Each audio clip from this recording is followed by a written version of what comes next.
to speak? Can we sort of match up the songs? I have no idea. Still don't have an idea, so we'll just explore. It's a privilege to be here standing again and sharing my time with everybody that has chosen to be here. And I'm grateful for this opportunity, not just to the congregation, but to God, the Infinite, to bring us all to this point where we can, start to somewhat feel normal again in some capacity. So as I speak with you, I just want to remind you, I speak from the heart, and we all are going to discover, because these words are not just for you, but they are for me as well. So we'll recognize that. So always like the little small interaction. How many of us have participated in stage shows and dramas and school days, or just in the community or neighborhood being interactive? Just quickly. But that way we can have a point in place for that, right? And we're coming through one full year, or approximately one full year, of wearing masks. But we are to recognize that we wear masks all the time. This is just an external representation of that, but no matter where we are, we're wearing a mask. And if you go into that aspect of the theater that you did, or the community activity, or the play that you did in those times, what goes on in that time? Well, what is happening? And this little part is inspired by, I want to say, naturally to understand, we are all wearing masks at all times, right? We can say we're sitting here, we're wearing a certain aspect of a mask that we're carrying to be in this spiritual congregation or spiritual gathering to create a spiritual time. Is this mask continue to go with us once we leave these doors, get into our car, and go to the next place? Or we slowly adjust that mask to the next thing that we will be participating. And I will share, just a little small thing. My journey of being in school and wanting a small excuse not to be in classroom always took me to all the extracurricular activities that were happening in the school.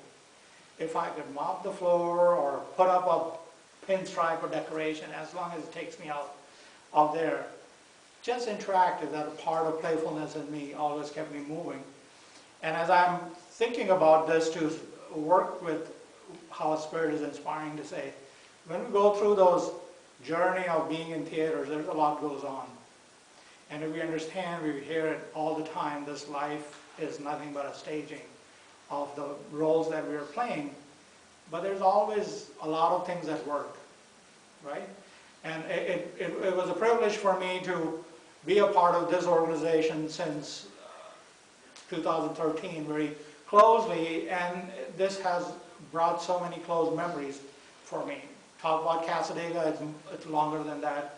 So participating in roles is in a very active part of life, right?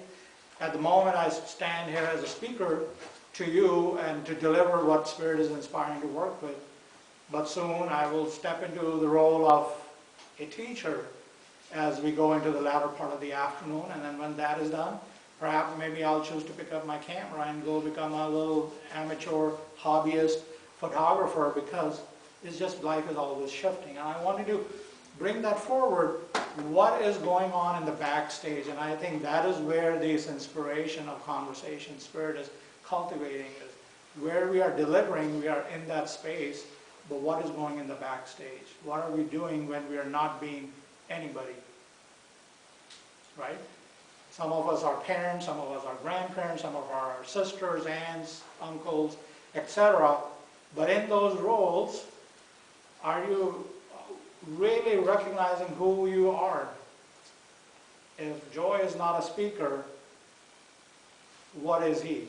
If Joy is not doing mediumship, what is he? If I'm even not taking photographs, just sitting still, what am I? That backstage, that is a constant place of creation, because we're working to find solutions, we're trying to manage life and life stories, somebody else needs our help, and we're offering an outreach. A lot goes on. But how much time do you really spend in saying, this is who I am? And we deal with duality on an ongoing basis and shifting roles and responsibilities and obligation, but do you really know who you are and how much? And that would be the point of discovery, is how often, how frequently, and how long do you recognize, oh, this is me being me. You know, that's the part of discovery. Now, why do we bring about this conversation? I don't know at this point, but it's a point of staging, of saying, you know, where you move into the next few months of this year, perhaps it will give an opportunity of discovery to constantly inquire within yourself, who am I, or what is my purpose, where am I? In approximately 2004, I went for a reading, minus my age, etc. time, and I asked, like, I really don't know what my purpose is. And that's 2004, a long time ago. And all I got to hear is, who says you need to have a purpose? Why can't you just be in the moment of living the way you want to live, or create life just as you're wanting to create life? And it was like somewhat annoying, you know, you go to take a question and it gets dismissed like, oh, no, that's not valid. But I took it home because it upset me, but I was like, keep exploring, why is this hitting you? You know, annoyingly. I want to say, yeah, go be a doctor or go do something. Somebody tell me something to do. But that's where what I'm wanting to say, a lot of times when we approach life in a complex manner, it will be much easier for somebody to tell us, this is what you're supposed to be doing, or this is the decision you make. We don't really want to put us through those backstage preparations that are necessary to shift our reality. You know, that process of attracting valuable experiences in your life is constantly available, but it takes that one journey of saying, you know, what it's mine to do, where am I, who am I, what am I trying to understand within that. Interestingly, in the journey of spiritualism, I want to say it has a big influence, but it's not the entirety of it. But as I walk with spiritualism close hand to hand, I get to be in two worlds both at the same time. I have to remember who joy is, and then I have to remember what my skill set is, then I have to remember what the possibilities are. And then the big aha is to discover what's going on the other side of the world. You know, I have to be like lopsidedly suspending myself somehow to keep that balance so that I don't lose reality here and the awareness there. And that's a part of the journey within the work as a healer or as a medium or as a psychic. We have to balance that pivoting point to understand what's going on. And I have been impressed thoroughly by spirit people, how their journey of life is. Just recently, speaking with a deceased loved one in the spirit world, we talk about judgment here, right? And then we have noticed, I have noticed very closely, upon our passing, there's no such thing as judgment. That's one thing we lose. We become more aware of what we did and what we didn't do, how we participated and how we did not, but we cannot judge, is there. Now, interestingly, what I have just recently experienced in my work is, we know what we've done. We could have done differently, but we don't have opportunity to do it again. And that was a sort of a grieving place from the point of spirit world, because they still have that emotion to feel that, you know, I wish I could have really put in an effort to do things differently. And I think that's where the trigger of this inspired conversation is, to say, what's happening in your backstage is very important. Not what you're delivering, not who you become at the point of transaction of life or delivery per se. But what's going in the backdrop is very, very important. And that backstage is, you know, it has to be organized, it has to be staged properly. And, you know, if you have been in a real estate market, buying or selling a home, you know how important or worthy it is to stage it or make it look presentable. And that's what we're talking about. If this is a real estate deal God has given us, how are we approaching that, how we are staging ourselves, right? Aha moment today was, I didn't put the suit jacket on until I stepped out of the car. And I was really awkwardly on the inside saying, Joy, you have been eating all sorts of junk food. And I don't have any problem. You know, I'm free about talking about my passion. I didn't want to say it. hobby, but it's a passion for finding good food and enjoying it. And I've been doing a lot, you know, just about life. So I was really afraid to put this jacket on. Maybe it was tight. Maybe it's not going to be what it's going to be. And this is a sense of humor, because as I put on there, oh, it is not tight at all. So that was the aha moment. So I was like fearing of my backstage work that I've been doing, of enjoying all sorts of food, all kind of flavors. But, so I was afraid to like face the reality. It's not going to fit. I will have to be sitting very tight, but it's not the case. But I get to enjoy that. That aha is where the backstage was coming into mind. You know, I've really not taken good care of my body or what things that I put in. I have enjoyed that. My taste buds are happy. Cells are not so much. A different story. But I get to say, I had to review in my drive from home to here, really having a fight. I didn't want to put on this jacket. So I was like having a little moment of like reality check. But that allowed me to investigate what I have done. Now this doesn't mean, since this is loose this time, it will stay the same the next time around, but I have to be aware because Spirit was working. I'm paying attention. As I'm speaking, I'm still aware of exactly everything I've eaten and how much I ate and what I've done. So it's backstage awareness is there. You know, life situations happen. They will never stop to take place. But how aware we are, how much engaged we are with those scenarios puts us to be present in that experience. Right? And we get to bring this mask on of this gentle humor, but reality of saying, you know, whatever was, I did what I did, and here I am wanting to go with the consequences, but the consequences are good this time. But I may not have that blessing into the next experience. Somewhere the awareness kicks in from that part, right? So we are all creatures of habit. And that goes into what I am being inspired to speak about now. If I go back into the ages of even the modern day spiritualism's growth in the late 1800s, 1900s, as it has come forward, one step back, even if we go into the Orthodox Christian religions, a step back if we go into other religions that are even older than Christian religion, if we just go to basic prime civilizations, just communicating with stars or seeing fire or rain or storm or hailstorm as threats or blessings, one way or the other. Everything has a backstage, and everything has set up a story of that backstage work to bring us where we are. Right? And a part of that recognition is preparation is very important, and I feel we do less of that. Thus, we get what we get. Everything is a cause and effect. If you understand natural laws, how much you put in, you get equally. But there's also a little key underlying current of intention, is where your intention is, maybe that shifts the reality of receiving or feeling what you deserve you're receiving. Now, why do we talk about this? I have also been blessed to pick up tiny reading habits here and there along the way of enjoying my food bits. So as I'm reading the biographies of some of the old mediums, I'm getting to understand that their stage did not have nuances like we have, electronics or distractions, whatever you may want to call it.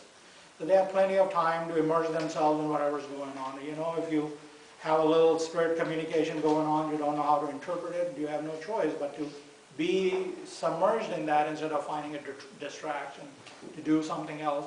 And their stories are, they were in constant practice. They were always fine-tuning their backstage. They're trying to work with developing their own power, communication skill set, sign language, alphabet, whatever you may want to call it. They're constantly at work. And I know we are coming from different journeys of life. Some of us do put a great amount of effort in setting the backstage. Including myself in different parts of my life. I've been very happy. Somebody tell me what I need to do, what is my purpose, what is my goal there. And I'm going to be very happy with just doing that one thing.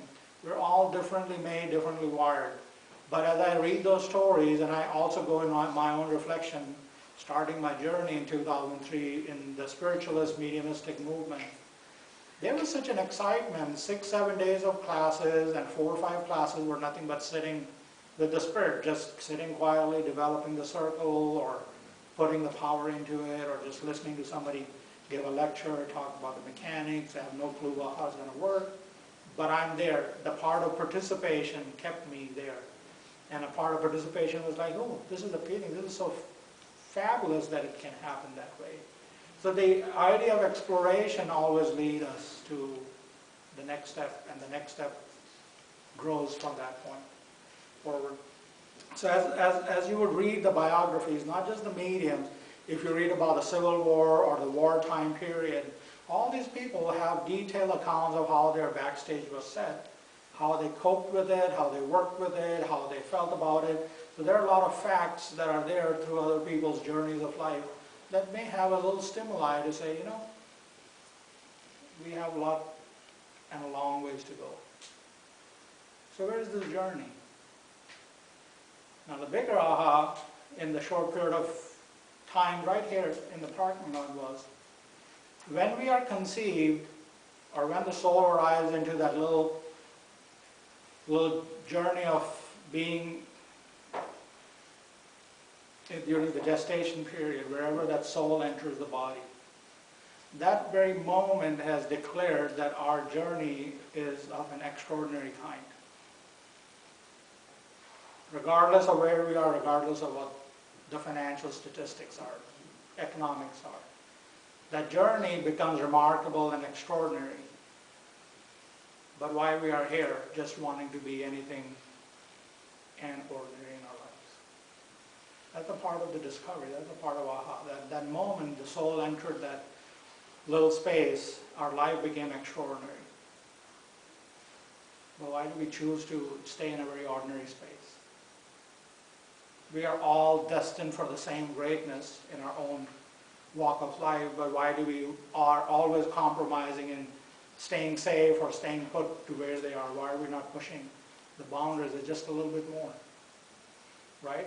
And the judgment that we were talking about in the spirit world is also that we don't get to judge our own actions. We lose everything that pertains to judgment. So why not set that extraordinary journey, even at this point in our life, that leads us into the next aha moment of our experiences. No matter where you are, we are all destined for an extraordinary experience. Why do we shortchange that activity? If you have listened to Esther Hicks and Abraham Hicks, which very proponently talk about laws of attraction, in our spiritualist formula, spiritual law of attraction has a similar connotation, but there's the thing, is action is always happening. You can be either part of it, or you can sit on the fence and just keep looking at it. The results are going to come when you become a part of it. If you're sitting, you're going to keep sitting where you are.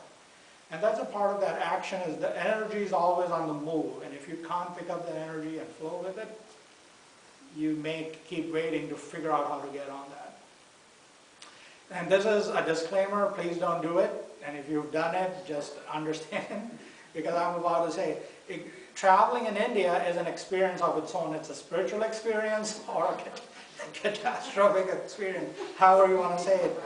But there have been several times I had the opportunity, in the need of the time or my own silliness, to step on a train that's about to stop, but I am in a rush, or I'm being pushed out of the door because somebody else is in a rush. So have you ever stepped out of the running bus or a train? I'm just wanting to bring that. That's the part of the thing, is getting on and getting off is no different. But life is always moving. It's always moving. It's always moving. You have to find your exit points when you need to be like, okay, I'm done. Or, oh, this is the time for me to get on there. So laws of attraction just simply say it's always happening. It's already in action. So you blend in and you move on. And why we talk about this? Because the greatness is really not waiting. The isness is not waiting. The infinite is not waiting on us. They're just waiting for us to get on board with our own greatness, with our own higher self, and then just move on into the extraordinary life that is destined for us. Now, can we all be number one? You already are. It just, if you didn't know, you're already number one. So stop chasing being number one. Just claim it so that you can move into that number one aspect of your life, and just go with it. Because there is no need. You are number one. And to understand, the journey within the spiritualism is also through the reading, the inspiring readings of these mediums, is saying they just kept on moving with their development. They set their stage, did a lot of practice, and they did not stand up to be a showman, but they were just surrendering and delivering what they had been working with. You know, I have been blessed to have a lot of mediums come through my training and the messages, etc. And I know what the value is. It does have the ability to shift. So the work we get to do hold a lot of responsibility. It has the ability to shift our perception and our reality both at the same time. So this work is of a lot of value in my own journey. But as I speak to you today, going back to that starting point of how is your backstage set up? How is it set up? And that's where I feel like if you ever find distracted or not fulfilled, maybe it's time to, you know, go check that backstage. What is the inventory there? What's sitting to be worked on and what's sitting to be taken off the plate that somebody else is to do. And we investigate life from that perspective. And just knowing you are number one and you are extraordinary. Thank you.